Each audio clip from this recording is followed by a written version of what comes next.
A lot of laughs, a lot of head nods, a lot of shakes. I mean, the message in itself, making our voices heard, is great, but you kind of were commenting earlier, it simplifies the process in itself, and there are a lot of questionable things. Flight costs, like the lives lost were worth it, I think Perez Hilton is saying, which first off, if he's teaching us our history in politics, it's a whole nother level. John Legend talked a little bit about the shady new requirements that we're talking about years past, and now we have an issue with voter ID that's emphasizing and directed in some sense towards minorities. So it kind of questions a lot of different things, or figuring things out, and how our vote would talk about war and policy and budgeting, but the lawmakers make those decisions. Right. We just elect them. But if we don't elect them, what happens is we don't have that decision. So in some senses, yeah, great video. Other senses, 8th grade video. But just watching it, what are your reactions to it? Like you said, I think that there's some things that could be changed about it, but I think that having a video that's that short and still gives the youth vote like the importance of why they need to be voting, I think is good. I thought it was a great effort, but it was too simplified, and it kind of made a joke of what our nation stands for, and I don't know, it was way too simplified for me.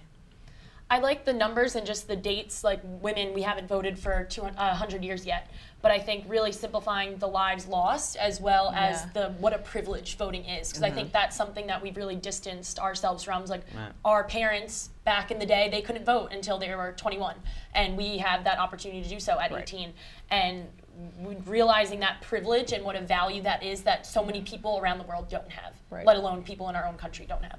Definitely, it does do a job in some ways, but it does a disservice in others. Right. And one thing that it doesn't focus too heavily on, like we talked about the shady new requirements and the minority vote and voter ID, it doesn't kind of address some of the issues and disparities that there are in politics in general with different races. And a lot of people have been questioning who's going to get the Latino vote, who's going to get the African American vote, and that's something that's pretty important. And when you look at the census from 2010, there was 46 million African Americans, 50.5 million Latinos, and that's grown to 52 since 2012. And their voter turnout is not the greatest, but it's there. 55% turnout in 2008 for African Americans 18 to 24, 49.9% in 2008 for Hispanics. So how then do candidates or politicians and government in general address minority issues and the minority vote? Is it still important? I think it's demonstrated its importance. It really turned the tide of the 2008 election. And I think it showed that minorities are forced to be reckoned with, and the fact that they haven't been paid kind of the due diligence that they deserved, and now it's really becoming a forefront issue. But I think there's a lot more progress to be made.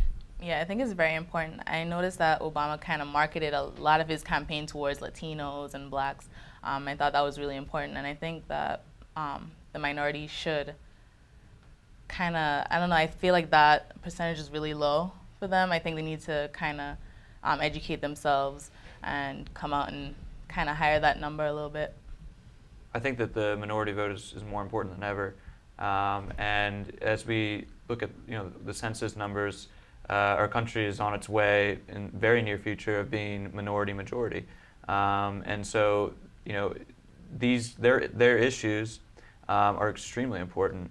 And I think if you want to take it from a political standpoint, not having a conversation about their issues or not using them as part of your platform, the issues they are, that's what I mean, then you're putting yourself in a bad position down the road. And I think we've seen that with immigration especially. I think that at the beginning of the immigration reform push, it was a very bipartisan issue. We saw John McCain and Ted Kennedy working together to try to push something through. And now with the rhetoric we hear, with the Republicans, and this is questioned by many people in their party, but this is a trend that's unfortunate, I think, for their party and in our country. But the rhetoric we hear from their party has put them at a very, very large disadvantage among that demographic. And so down the road, it might be very hard for them to win elections in places like Arizona or Florida or North Carolina or Nevada, yeah. So I think that it's very important that candidates look at the issues of different groups. But I guess a question to that as well is, are you looking at the issues just to get the vote, or are you looking at the issues to address them? How do you guys feel about that? Yeah, I really see it as, especially with another minority, with women voting, I think it's really, as women's reproductive rights has really come to the forefront, now it's something that's being addressed. But until it becomes kind of a political hot button issue, it's something that people aren't talking about. And I think we need to work to reverse the situation rather than just being reactive, being proactive in addressing the issues that are affecting the majority of your citizens. Yeah, and when Obama recently came out that he was for gay marriage, people were saying, oh, like he's just doing this for the vote, for the gay vote. But was he doing it for the vote? I don't know, it's kind of questionable. I think that it was, I mean, this is a side note, but I think it was a transition. I think that a lot of us have had that transition.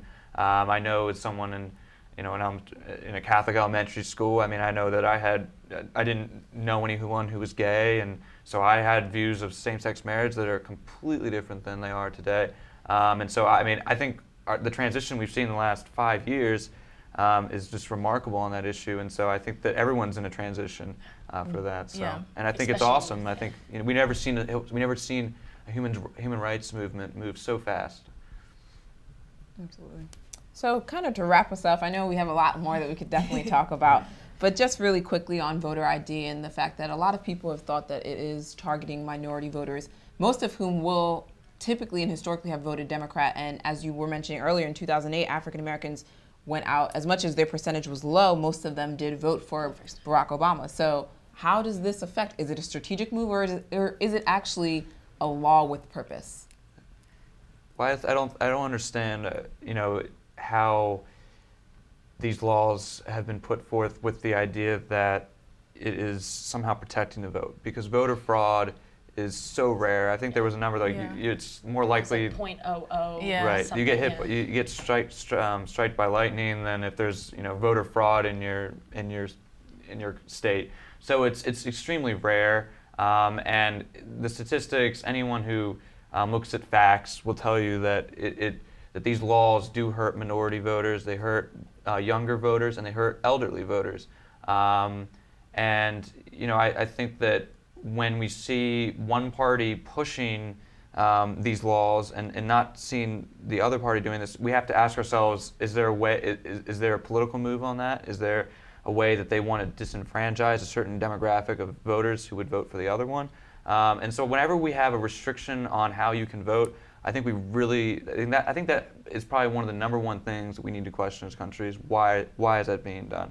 And so I'm hoping that over the next few years we'll have that conversation. And we've seen the judicial branch is knocking down a lot of these laws. Right, in a lot of different states. It's been. So it's good to see a check of balances on the right to vote, especially in this case. I think also this issue really highlights kind of the broader issue of rhetoric and how things get inflamed by media sources, get inflamed by political parties to really transform an issue and really hide facts from voters. And I think it really comes down to having voters be kind of discerning, be really educated on their process and working to inform themselves, because you can't always trust the media sources that you're constantly flashed with all the time.